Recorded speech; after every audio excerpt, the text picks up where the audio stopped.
a hacer también y complementar en la parte práctica. Vamos a hablar sobre hemostasia en cirugía. Hay diferentes formas de definir qué es hemostasia. Antes de empezar a definir hemostasia, quiero que tengamos muy en cuenta lo parecido que tienen estas palabras, pero lo diferente que significan. Por ejemplo, hemostasia es parar, controlar, cohibir, detener una hemorragia. Hematosis es el intercambio gaseoso que se da a nivel pulmonar, a nivel de los alveolos. Y homeostasis es el equilibrio hidroelectrolítico. Entonces, tienen algún parecido, pero el significado es completamente diferente. Entonces, ¿qué es la hemostasia? ¿Para qué nos sirve? Es un mecanismo de defensa del organismo. Protege a este de pérdidas sanguíneas cuando se produce una lesión, una herida, una agresión. También lo podemos definir como el conjunto de mecanismos fisiológicos en primera instancia, dirigidos a impedir que la sangre se extravase, se caiga, se pierda, cuando se produce la lesión de la pared vascular mediante la formación de un tapón que se denomina coágulo. Fíjense, dice el conjunto de mecanismos fisiológicos en primera instancia, eso también lo hemos visto en fisiología, aparece el factor vascular, muscular y nervioso, ¿verdad? Dice cuando se produce una lesión de la pared vascular, hay mecanismos intrínsecos y hay mecanismos extrínsecos para que se produzca la hemostasia. Ahora, esta hemorragia que se pierda al lesionarse el vaso puede ser una hemorragia interna o puede ser una hemorragia externa. Y va a poner en serio riesgo la vida del paciente, también dependiendo del estado constitucional del paciente, de la calidad de vaso que se rompió y de la cantidad de sangre extravasada. Entonces existen muchos factores para que puedan producir esta hemorragia una alteración. Este tapón, que se llama coágulos, por un aumento de presión o por un mal tratamiento en el control de este coágulo, se puede desprender del sitio donde se formó y dispararse a distancia. Y ya pierde el denominativo de coágulo para transformarse en émbolo.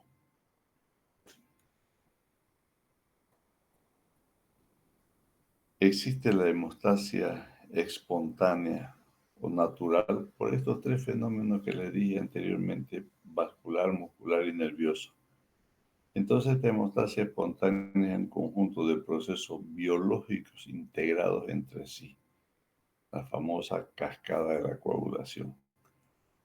Y la finalidad de esta hemostasia es conseguir que la sangre se mantenga dentro del sistema vascular, que no se extravase del vaso sanguíneo, como obturando las soluciones de continuidad que se producen en los vasos. Pero también existe, al comienzo yo le dije que tengan en cuenta, dice mecanismos fisiológicos, pero también existen mecanismos quirúrgicos o mecánicos para producir el cierre de ese vaso lesionado. Esta hemostasia quirúrgica agrupa todos los procedimientos técnicos que el cirujano emplea para controlar la hemorragia. Vamos a verlo más adelantito, cada uno de estos. Actúa en conjunto con la hemostasia espontánea, ayuda, complementa.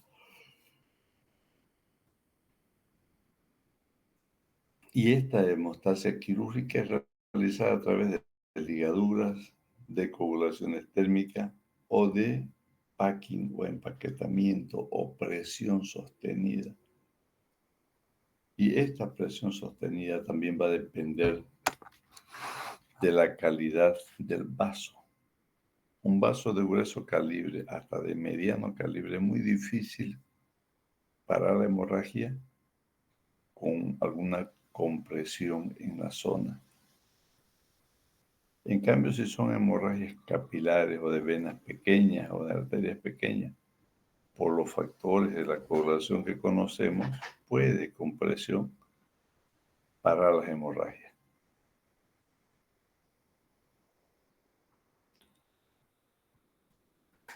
La coagulación sanguínea entonces constituye un proceso que forma parte del sistema de la hemostasia. Y miren, donde participan principalmente los factores de la coagulación, las plaquetas, el endotelio y los leucocitos. En la coagulación sanguínea, la trombina es la enzima efectora del sistema de coagulación, que además tiene una variedad de importantes funciones biológicas. Aquí está lo que les decía al comienzo. Ante una lesión vascular se producen tres fases: la fase vascular, la fase plaquetaria y la fase de la coagulación plasmática propiamente dicha. En esta fase vascular interviene la fase muscular de la pared del vaso, la fase nerviosa que también inerva el vaso, porque al producirse una lesión, una agresión, los músculos de la pared arterial se contraen, pero están complementados por el sistema nervioso. Entonces el organismo es tan sabio que ante una lesión trata de parar, de proteger, de cerrar esa lesión con estos tres factores. La fase plaquetaria es importantísima, como lo vamos a ver más adelante. Es donde empieza a formarse el trombo, el coágulo, llamado también trombo blanco. Y la fase de la coagulación plasmática es la famosa cascada de la coagulación, desde el factor 1 hasta el 13. Aquí viene la fase plaquetaria. Se realiza la constitución del trombo plaquetario, cabeza blanca o trombo blanco. Es el trombo definido donde empieza la coagulación propiamente dicha. Al mismo tiempo que en la agregación plaquetaria tiene la concentración de una gran cantidad de factores necesarios para la tercera fase de la coagulación plasmática. Las actividades funcionales de las plaquetas han sido divididas en dos: funciones dinámicas y las funciones plasmáticas. ¿Cuáles son las funciones plaquetarias dinámicas? La adhesividad, la agregación, la metamorfosis viscosa, son los cambios de forma que van teniendo, la función trombodinámica y la función retráctil. O sea, ya cuando se formó el coágulo viene la lisis, la retracción del coágulo y aparecen ya la red de fibrina, ¿verdad? Y dentro de las funciones plasmáticas interviene en forma muy activa el factor plaquetario 3, la liberación del factor 2, que es el acelerador de la trombina, y la liberación del factor 4, que es la antiheparina. Fase de la coagulación plasmática. En la coagulación plasmática se distinguen tres estadios: la formación de la tromboquinasa o tromboplastina, después la formación de la trombina y después al final la transformación del fibrinógeno en fibrina, que ya forma la red para la coagulación. Para que se produzca todo este proceso hasta llegar a los hilos de la fibrina, tiene que haber ciertos mecanismos. El mecanismo intrínseco, el activador extrínseco y el activador intrínseco. El activador extrínseco se refiere al trauma, a la lesión vascular. Y esto va a dar lugar a la activación de la protrombina, que después al activarse se transforma en trombina y esta en fibrina para terminar en los hilos o en la red de fibrina. Este proceso también va acompañado al factor o activador intrínseco, que es el netamente plaquetario, la agregación plaquetaria. Los términos intrínseco y extrínseco se refiere a la formación del coágulo dentro o fuera del sistema vascular. El sistema intrínseco es relativamente lento, en cambio el extrínseco es más rápido porque se produce la lesión e inmediatamente se activa el factor o los factores de la coagulación.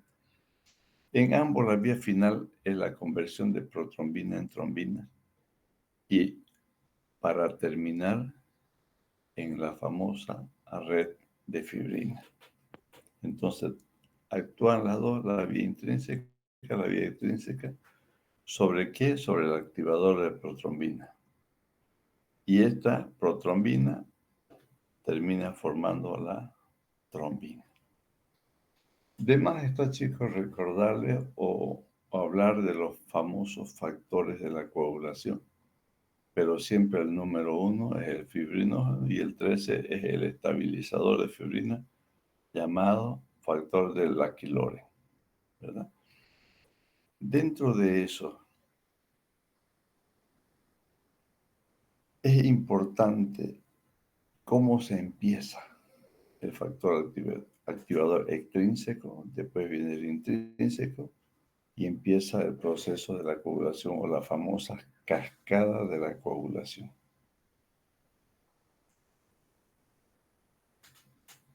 El factor 12, el factor Hageman, es el factor de contacto, es el factor donde se ha formado ya el coágulo.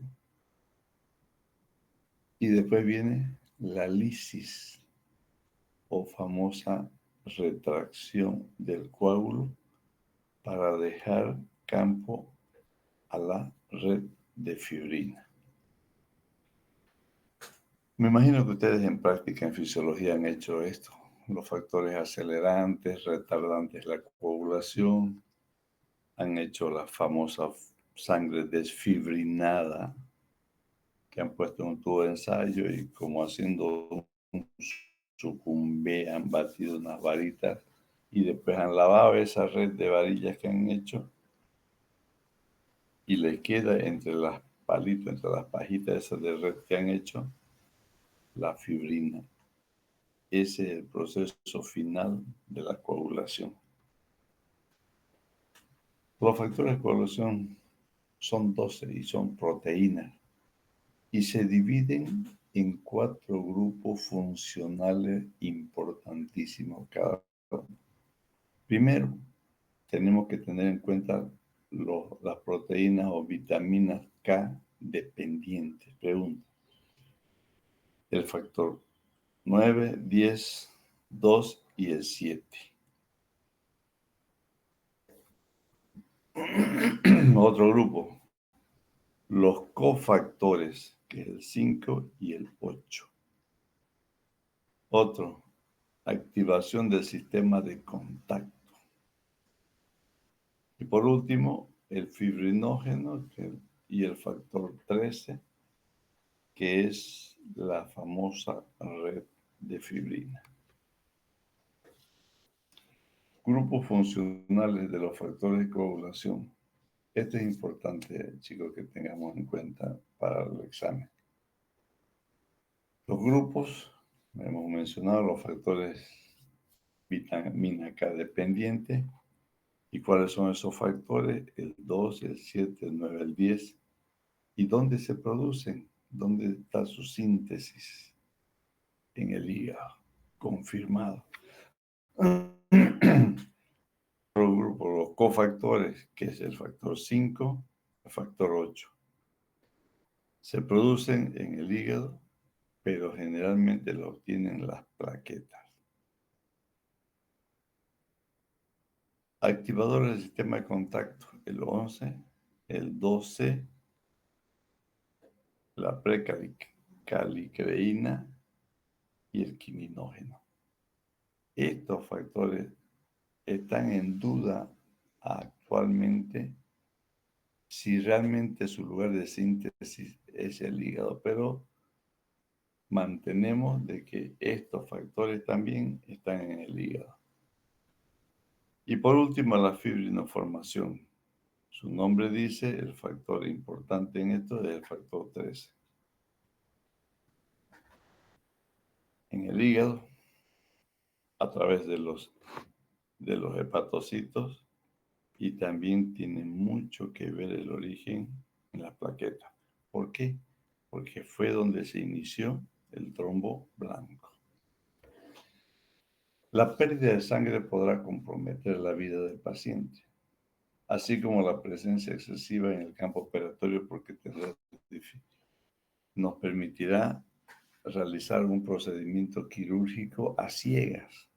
No nos va a permitir ver las estructuras que vamos a reparar o que vamos a extraer. Por eso que la hemostasia quirúrgica es importantísimo en un acto quirúrgico. Por eso que la mesa quirúrgica está organizada de esa forma. Diéresis, prevención, hemostasia. Entonces, es importante tener un buen control de la hemorragia para poder realizar un buen acto quirúrgico. Fíjense, ningún cirujano debe suturar una herida o cerrar la cavidad sin estar seguro de que ha hecho una buena hemostasia. Este control de la hemostasia va a garantizar el éxito de la cirugía. ¿Por qué? Porque no va a haber un shock hipovolémico, no va a necesitar reintervenciones, la hemodinamia del paciente va a ser normal, va a ser satisfactoria. Los hematomas o las hemorragias que se producen en el sitio quirúrgico, si usted lo cierra sin hacer una buena hemostasia, va a seguir los pasos que hemos hablado de los factores de coagulación. ¿Y qué va a pasar con estos coágulos, con estos hematomas que se forman? No va a permitir una buena cicatrización de las heridas, va a dificultar la evolución del paciente, a retardarla, y va a poner en riesgo la vida del paciente, porque todo lo que sea sangre es un caldo de cultivo para la proliferación bacteriana. En principio será un hematoma, un coágulo, pero después eso se transforma en pus y vamos a tener después una peritonitis a consecuencia de una mala hemostasia, después una mala cicatrización también. ¿Qué es hemorragia? Es la extravasación de sangre consecuente con la lesión de los vasos sanguíneos. Su gravedad, como dijimos antes, depende de la cantidad de sangre perdida, así como del estado general del paciente. Para un adulto de un peso promedio de 70 kilos, por ejemplo, la pérdida de 500 ml de sangre es tolerada. Si tal vez se podría presentar una discreta disminución de la presión, sobre todo cuando existen esos cambios bruscos. Un donante dona 500 ml y no tiene ningún problema, pero se le pide que se incorpore de la camilla donde está echado con cuidado, porque los cambios bruscos de posición pueden producirle lipotimia, mareos a los pacientes. Pero sin embargo, ya cuando la pérdida es mayor a 1000, ya existe un montón de cambios fisiológicos en la persona. Disminución de la presión, y no nos olvidemos desde ahora para toda nuestra vida que la primera manifestación de una hipovolemia es la taquicardia. Si usted atiende a un paciente accidentado y toma el pulso y existe aceleración del pulso que se llama taquisfigmia, hasta que no se demuestre lo contrario, ese paciente está hipovolémico. Taquicardia es sinónimo de hipovolemia. Y por tanto va a presentar todo el cortejo sintomático de un shock hipovolémico. ¿Cuáles son? La taquicardia, la sudoración, la taquipnea, y si la cantidad de sangre perdida pasa de los 1500, entramos a un shock hipovolémico grado 3, 4. Ya va a haber disminución del gasto urinario, va a haber alteración del estado de conciencia porque no va a llegar la suficiente cantidad de sangre oxigenada al cerebro. Por eso que es fundamental que nosotros reconozcamos las alteraciones que tiene el paciente. Si nosotros no sabemos que la taquicardia es la campanada de alerta ante una pérdida de volumen, no vamos a poder hacer un buen tratamiento, un buen manejo del paciente. ¿Y cómo vamos a saber que estamos tratándolo bien, que el manejo que estamos haciendo es correcto? Cuando todos los signos o síntomas alterados que tenía en principio fueron mejorando. Si el paciente nos llegó taquicardia y nosotros, taquicárdico y nosotros reponemos volumen líquido o sangre, esa taquicardia tiene que revertirse. Si llegó hipotenso, la presión tiene que mejorar. Si llegó anúrico o oligúrico, estamos mejorando. Entonces, la mejor forma de controlar o de saber que estamos haciendo un buen tratamiento es ver la reversión de las alteraciones de sus signos vitales con los que llegó el paciente. Durante el acto quirúrgico, la evaluación de la cantidad de sangre perdida puede realizarse sumando la cantidad de sangre aspirada en el frasco de aspiración. Es la mejor forma de medir la cantidad de sangre perdida, pero sangre perdida. No nos olvidemos que nosotros lavamos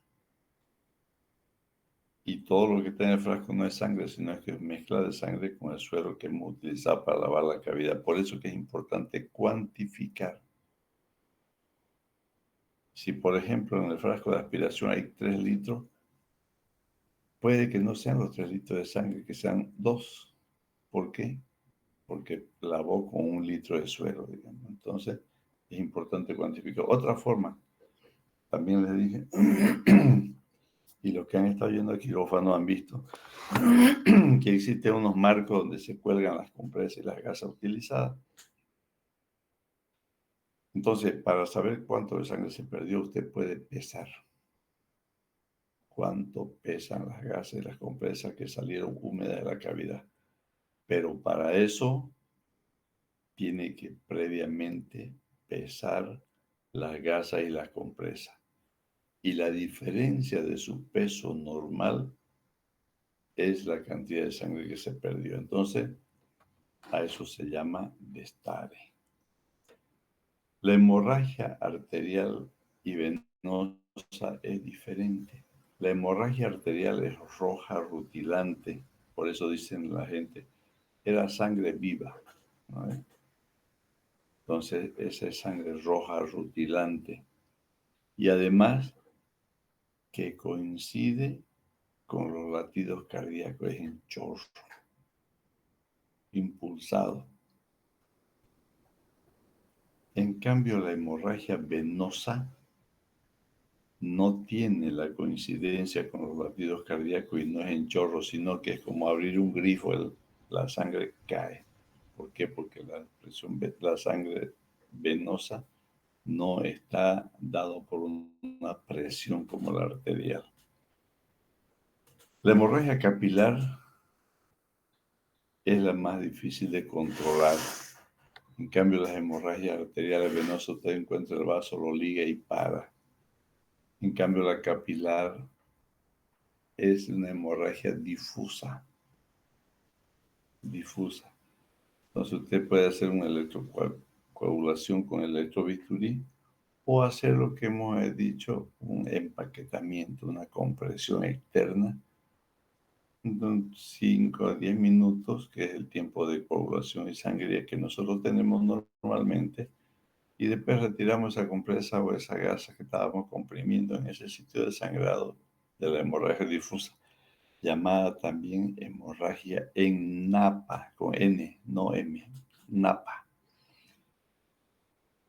Cuando el sangrado viene de un paquete, de un pedículo, entonces es una hemorragia combinada entre sangre o vena y arteria. A eso se llama hemorragia mixta. ¿Y cómo sabemos que es una hemorragia mixta? Porque vamos a ver sangre oscura, que es venosa, con algunos filetitos de sangre roja, que es arterial. Entonces, pues llamamos hemorragia mixta. Las hemostasias ejecutadas por los médicos, no solamente los cirujanos, los médicos que hacen emergencia, puede ser una hemostasia temporal o una hemostasia definitiva. Temporal, como su nombre indica, es aquella que reduce o suprime el flujo sanguíneo transitoriamente durante el acto quirúrgico. En cambio, la hemorragia o la hemostasia definitiva es la oclusión permanente de la luz de los vasos, que puede ser de diferentes formas. Hay que tener en cuenta y recordar los tiempos, las pruebas de laboratorio. Te van a decir en el internado, pídele un coagulograma. Entonces usted tiene que anotar en qué consiste el coagulograma, qué elementos lo constituyen.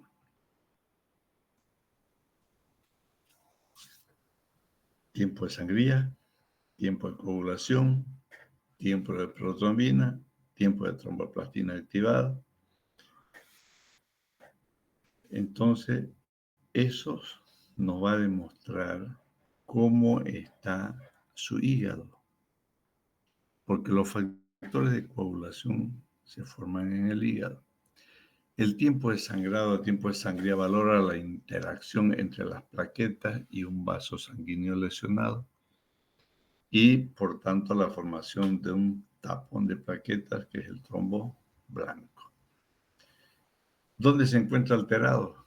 En los casos de trombocitopenia, en la famosa enfermedad de von Willebrand, o en los factores, o en los pacientes que tienen deficiencia del factor 5 o hipofibrinogenemia. El tiempo de protrombina normalmente son 12 segundos. Usted puede operar un paciente que su TP esté hasta en 14 segundos. Por encima de 14 segundos es muy difícil operar, salvo que sea emergencia y tenga que usted entrar ya con sus paquetes globulares y plasma donde están los factores. Valora la vía extrínseca.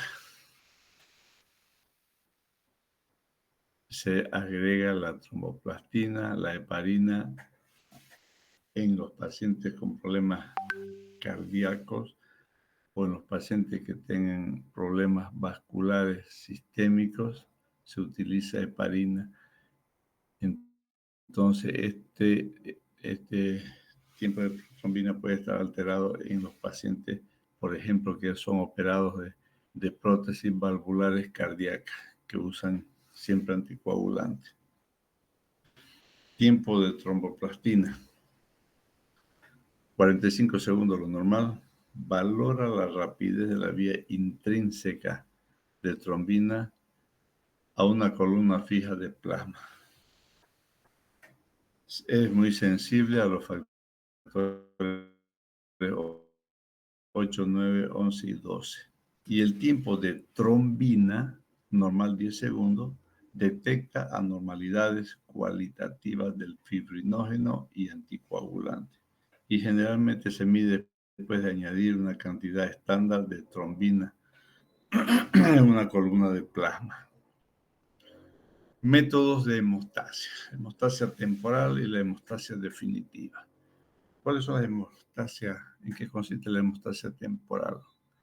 Vamos a ver enseguida el torniquete o garrote de finoquieto, que se llama el manguito neumático, que es el mango del esfigmomanómetro, que es el tensiómetro. Existen posiciones también que pueden disminuir los sangrados. Taponamientos compresivos, o sea, el packing, cuando uno deja compresa en el lugar del sangrado. Si recuerdan los que fueron al turno que operamos ese megacolon, dejamos unas compresas dentro para parar las hemorragias.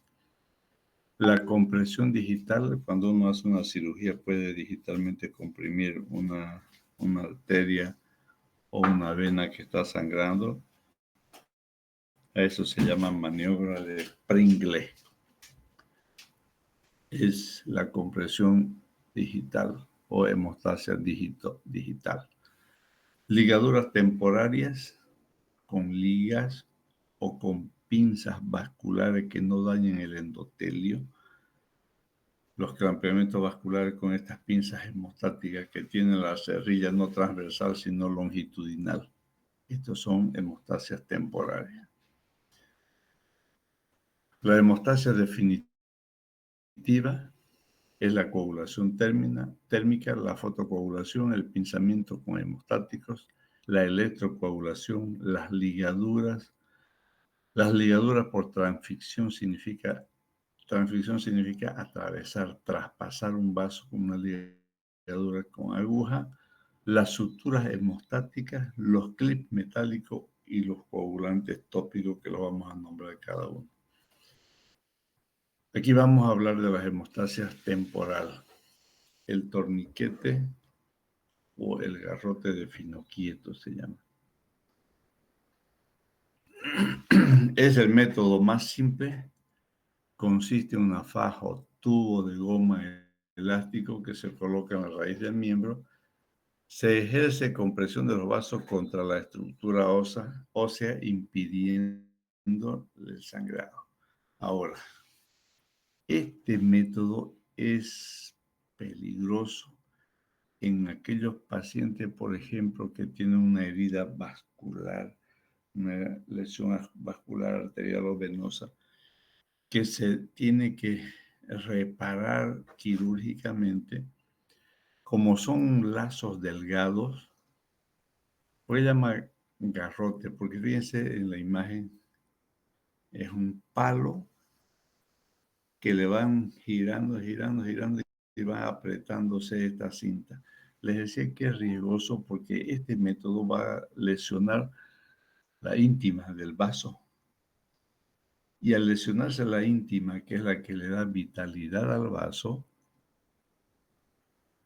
ese vaso se va a necrosar.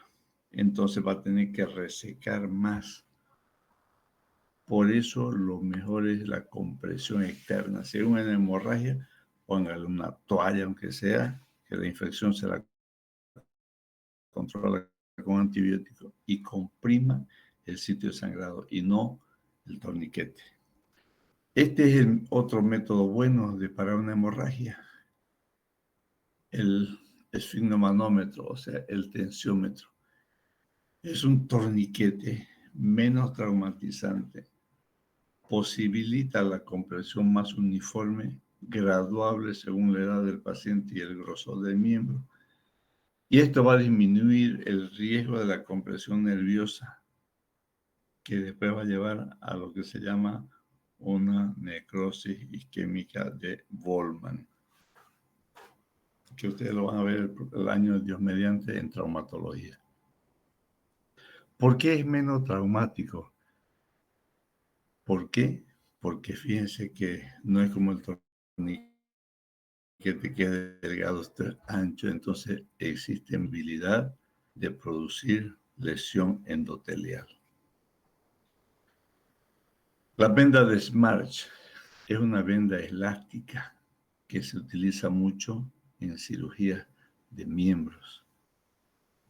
Se empieza haciendo el vendaje desde la punta de los dedos hacia la raíz del miembro y no a la inversa, porque si usted empieza en la raíz del miembro vendando hacia abajo, ¿qué va a hacer? Va a arrastrar la sangre venosa hacia los dedos y esa presión va a hacer que esa sangre que está paralizada en los dedos le produzca una lesión vascular periférica.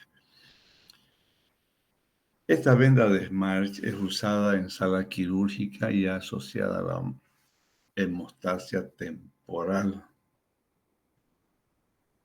dejando totalmente exangüe, o sea, sin sangre el miembro para que pueda realizarse una buena cirugía.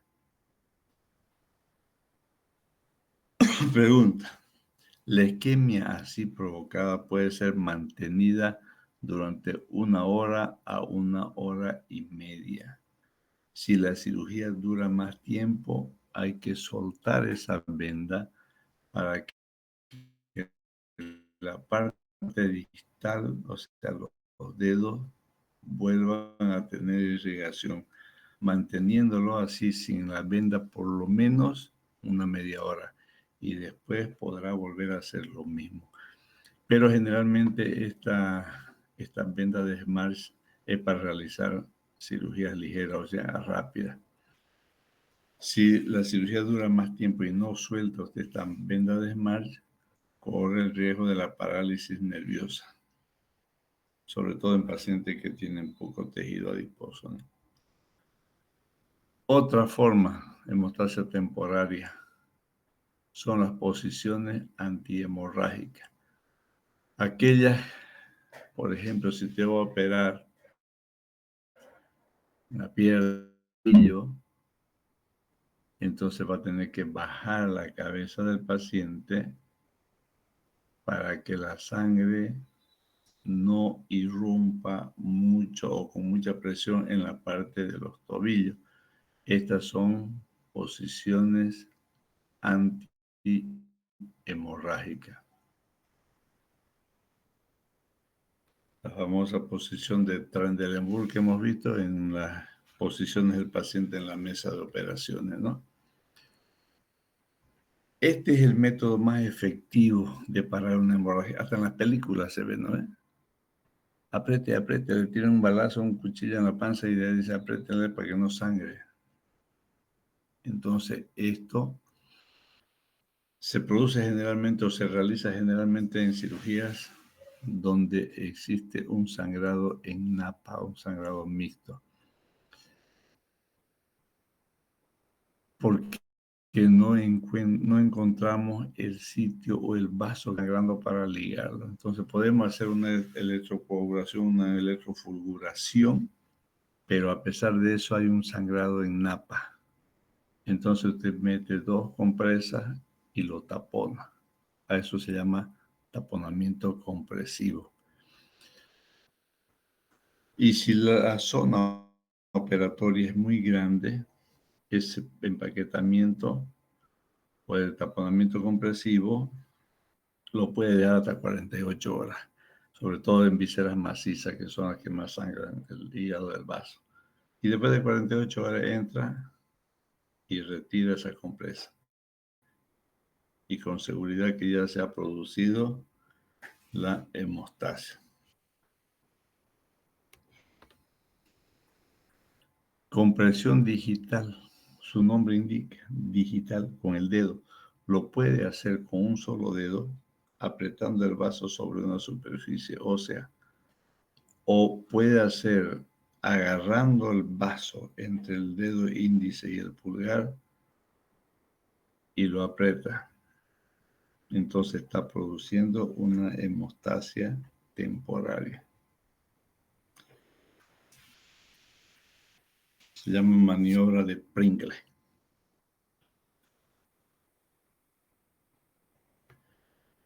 Ligaduras temporales de vasos gruesos. Durante ciertas intervenciones es necesario obstruir temporalmente un vaso de gran calibre. Esto se debe hacer de manera que las paredes vasculares, principalmente del endotelio, no sean lesionadas. Y esta hemostasia transitoria es utilizada durante la construcción de anastomosis vascular para que usted pueda reparar la lesión vascular. Entonces le pone una pinza vascular. Sapiensky se llama las pinzas, o un bulldog, también son unas pinzas vasculares que tienen la cerrilla en forma longitudinal y no van a lesionar mucho el endotelio del vaso. En casos, por ejemplo, de una cirugía de aneurisma de aorta, ¿qué es un aneurisma? Es una dilatación saccular de la arteria, que se dilata como un globo. Entonces usted pone un clamp vascular hacia arriba y hacia abajo y puede reparar ese aneurisma. En los casos de cirugías cardíacas, los que ya han ido a quirófano, les he mostrado las bombas de perfusión. En los casos de cirugía, entonces no va a pasar la sangre por la parte donde están reparando, sino que para que los otros órganos nobles, como es el riñón, el cerebro, no sufran la ausencia de la circulación sanguínea, entonces lo conectan a una bomba, es como si tuviera un corazón fuera. Clampeamiento vascular, esa pinza que ustedes ven en imagen es una pinza vascular con cerrilla longitudinal. Entonces la lesión está más abajo, ponen ese clamp o esa pinza vascular y hacen la reparación de la arteria y después sueltan sin riesgo de haberse producido una lesión endotelial. Estas pinzas vasculares usted los gradúa dependiendo del grosor del vaso. Lo aprieta más o lo aprieta menos. No es necesario hacer una compresión brusca. Con que pase unas ligeras gotitas de sangre no hay problema, no va a obstaculizar su reparación. Lo importante es no realizar demasiada presión sobre el vaso para no producir un daño del endotelio. Los métodos de hemostasia definitiva es aplicada en vasos que están sangrando por accidente o por necesidad. Usted los liga a los vasos que no son tan importantes o está en una zona donde hay muchas colaterales, que ligando un vaso no le va a producir isquemia en la zona, en el órgano, en el paciente. Uno de esos métodos definitivos es la coagulación térmica, que se está utilizando mucho ahora en cirugía laparoscópica, todo es térmico. Se realiza con el termocauterio. Este posee una punta metálica que es calentada por la corriente eléctrica. La hemostasia resulta del contacto del vaso con el metal o con el termocauterio. La fotocoagulación generalmente se refiere, cuando hablamos de fotocoagulación, a los rayos láser. Se emplea en varias formas, son en forma de lápices, como los que utilizan los soldadores. Usted le va graduando el diámetro de la luz que necesite. Es el resultado de la luz en contacto con el tejido y genera calor que deseca la célula, coagula las proteínas y de esa forma se produce la hemostasia. Los gases de argón los utilizan mucho porque tiene una banda de color azul verdosa.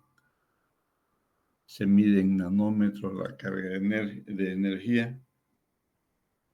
Esta energía es mejor absorbida por las células rojas ricas en hemoglobina y se va a transformar en calor y de esa forma va a producir la hemostasia.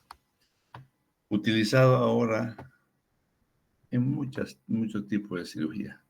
Oftalmológica, donde más utilizaban en principio, ahora los cirujanos plásticos, los ginecólogos, los coloproctólogos están utilizando mucho el láser para tratar hemorragias. Pinzamiento con hemostáticos. La hemostasia definitiva comienza con un pinzamiento. Un vaso grande. ¿Qué pasa con el pinzamiento? Sangró, lo toma con una pinza Kelly o con una pinza, cualquier pinza hemostática. Primero con una pinza vascular, una pinza de mano izquierda que llaman los argentinos, y después ya con esta pinza hemostática agarra el vaso por debajo donde se ha producido la lesión y después lo liga. El pinzamiento del vaso puede ser hecho de tal manera que el hemostático quede en la punta, dispuesta transversalmente. Vamos a manejar durante esta semana todo lo que es el manejo correcto de los instrumentos. Puede poner la pinza transversal por debajo de la lesión o puede agarrar el pinzamiento en punta con la pinza y ligar por debajo donde está la lesión. Siempre las ligaduras son por debajo. Si el vaso es muy grueso, vamos a ver más adelante, vamos a utilizar una ligadura por transficción. Ligaduras, la ligadura hemostática consiste en obstruir un vaso con una lazada, esa es la que ustedes han aprendido a hacer. Generalmente las ligaduras se hacen con 3 seminudos. Si, por ejemplo, fuera una arteria de grueso calibre, podemos hacer doble ligadura o hacemos una ligadura normal, pero hacemos otra por transficción, porque los latidos de las arterias, cada que llega la presión a esa zona, puede ir aflojando la ligadura. En cambio, si usted hace una ligadura por transficción, difícilmente la ligadura se va a recorrer. Pueden hacerse ligaduras individuales vaso por vaso o pueden hacer ligaduras en masa. Y estas ligaduras en masa sí hay que hacerlas doble nudo, doble hilo, porque como son en masa, es grueso el pedículo y pueden aflojarse y sangrar. La electrocoagulación es lo que utilizamos corrientemente en la cirugía. La hemostasia por electrocoagulación se basa en la propiedad que tiene determinadas formas de corriente eléctrica. Al ponerse en contacto con los tejidos van a generar calor. Este calor produce deshidratación de la célula o del tejido y la coagulación proteica. La electrocoagulación, hay una fórmula que vamos a tener en cuenta. Se efectúa con un bisturí eléctrico, un aparato que transforma la corriente alterna urbana de baja frecuencia en corriente de alta frecuencia. Fíjense, pareciera que no es así, pero la corriente de baja frecuencia es fatal para el ser humano. Menos riesgo tiene la frecuencia alta. En la electrocirugía moderna, la energía eléctrica se convierte en los tejidos en energía térmica y esas 3 propiedades de esta energía térmica afectan el aumento de la temperatura. Miren esto, para que aumente la temperatura tenemos que tener en cuenta lo siguiente: la intensidad, el voltaje y la resistencia.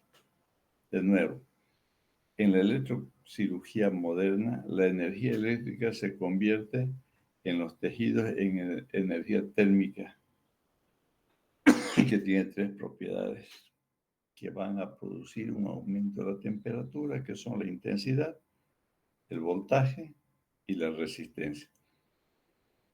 Y estas tres propiedades van relacionadas con la ley que hemos visto cuando estábamos en el colegio en física, la ley de Ohm.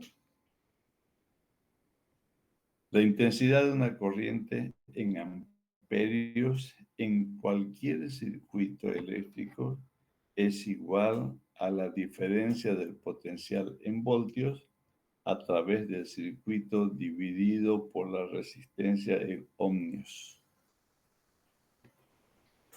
Con que no se olviden de que las propiedades para aumentar la temperatura son el voltaje, la intensidad y la resistencia. Está muy bien. Coagulantes de aplicación local. Primero, el adhesivo de fibrina. Se usa liofilizado de fibrinógeno con soluciones de trasilol.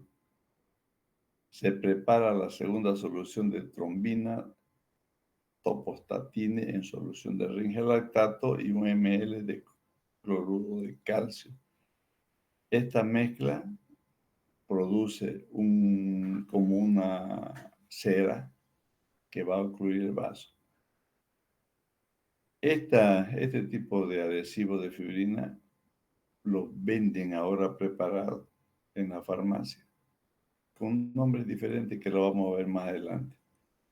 Otro, el sellante de fibrina, que es el Tisucol, son agentes quirúrgicos, hemostáticos y adhesivos derivados principalmente de productos del plasma. Y al ser productos derivados del plasma necesitan un almacenamiento especial como cualquier paquete vascular o de sangre, digamos, plasma o derivados. Estos sellantes de fibrina son utilizados en cirugía cardiovascular, torácica, abdominal o neurocirugía. Sellante de fibrina. Liostip es el filtro del coágulo absorbible. La estructura es microfibrilar que aporta una gran superficie de contacto y es un soporte ideal para la adhesión plaquetaria, indicado en sangrado capilar, hemorragia parenquimatosa de vísceras macizas como el hígado, vasos en el riñón. Está contraindicado en zonas infectadas donde existen prótesis segmentadas, instituciones de estructuras vasculares. Piensen, la estructura microfibrilar aporta gran superficie de contacto. Si ustedes recuerdan en sus prácticas de fisiología, existen elementos retardantes y acelerantes de la coagulación. ¿Cuáles son los acelerantes? Las superficies rugosas. Y este Liostip tiene una red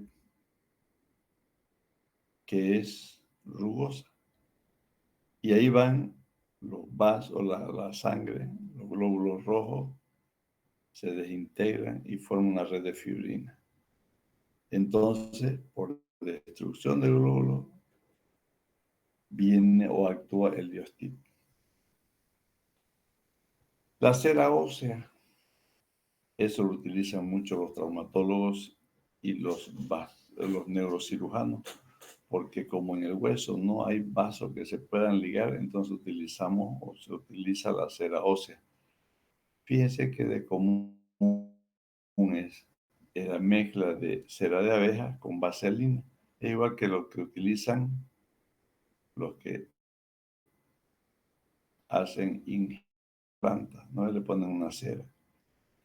Puede ser moldeada y aplicada manualmente. Donde hay un sangrado del hueso, usted le pone esa cera, como si estuviera forrándolo.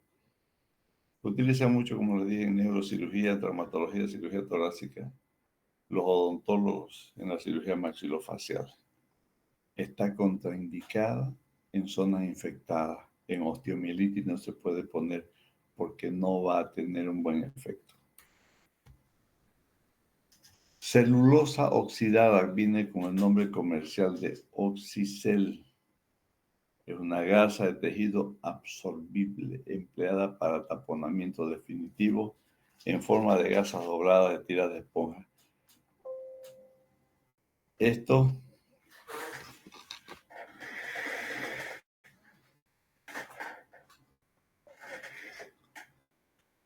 un ratingo, mi batería, un ratingo.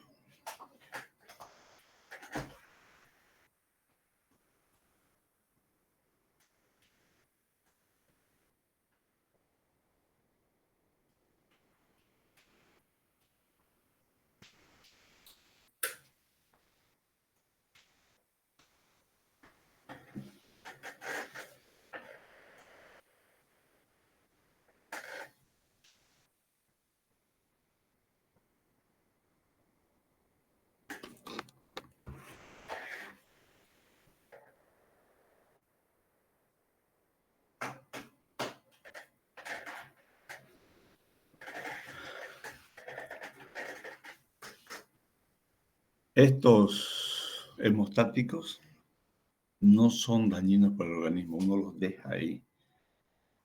Son hemostáticos en forma de tela. Viene con diferentes nombres comerciales. Esponpostan, Gelfuan, diferentes nombres, el famoso Oxicel. Otro hemostático que es común, que todo el mundo lo ha utilizado y sabe cómo hacerlo, es el agua oxigenada por la liberación del peróxido de hidrógeno que produce. Lo puede colocar directamente sobre la herida o en bebidas en gasa. Es hemostático, excelente. El agua oxigenada desintegra rápidamente los glóbulos rojos y planos de la red de fibrina. Esta oxigenada preferentemente, lo puede utilizar en cualquiera, pero preferentemente con mucho cuidado en heridas infectadas, porque el peróxido se penetra en el tejido celular subcutáneo. No es que produzca daño, sino que produce inseguridad o intranquilidad en el cirujano, porque al meterse el agua oxigenada en el tejido celular subcutáneo, y cuando usted palpe la herida, va a sentir crepitación. Y donde existe crepitación en una herida, con seguridad que son gérmenes bravísimos, ¿no ves? Los anaerobios. Pero es nada más que el agua oxigenada que se penetró en el tejido celular subcutáneo. Por eso que en heridas infectadas generalmente, particularmente no lo utilizo. Prefiero utilizar la povidona. Otra, la trombina tópica. Es un producto comercial químico, los venden ya preparados en las farmacias, que contiene trombina empleada para favorecer la coagulación de las hemorragias capilares. Lo utilizan mucho en microcirugía, neurocirugía o en cirugía oftalmológica. Bien.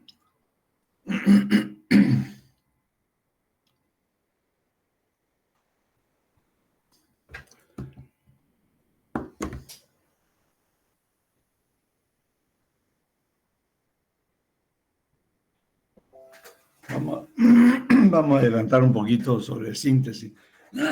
Esta semana, toda la práctica de aquí para adelante van a ser síntesis, o sea, sutura. Y aquí vamos a empezar a manejar correctamente las agujas, los portaagujas, cómo montarlas, cómo hacer un nudo con un portaaguja.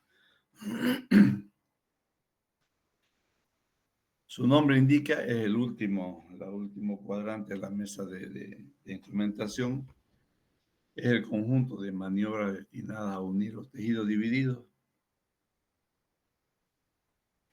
restituyendo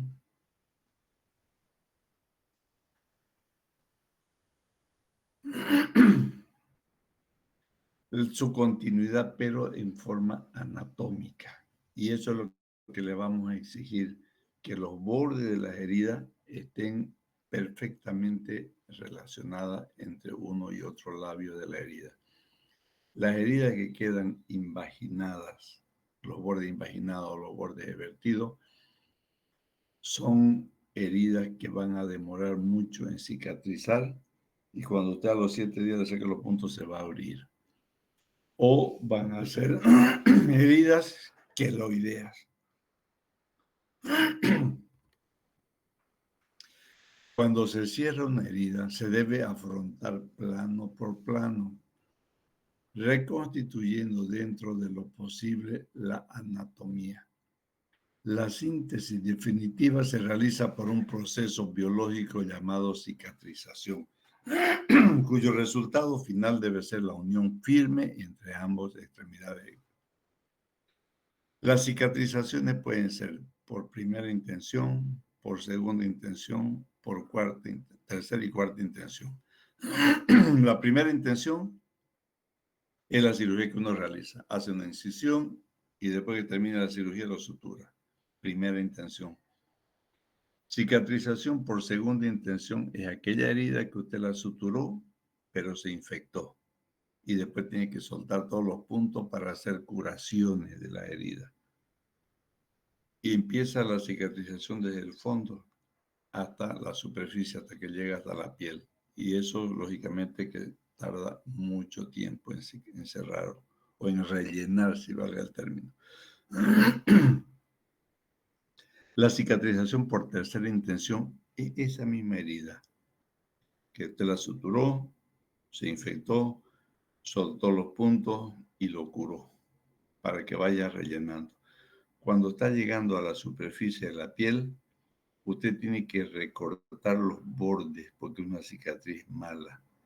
Recorta los bordes, se llama reavivamiento de borde. Es como si usted estuviera haciendo una nueva herida y lo sutura. A eso se llama cicatrización por tercera intención. Y la cicatrización por cuarta intención son los injertos en heridas muy amplias, donde hay mucha retracción. Entonces usted tiene que sacar epidermis de alguna parte del cuerpo y ponérselo sobre la superficie. ¿En qué tipo de pacientes? Generalmente en quemados. Clasificación de la síntesis de la sutura.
Buenos días, chicos. El doctor tuvo problemas con su internet, así que me pidió que suspendamos la clase y el próximo sábado continuamos con el tema.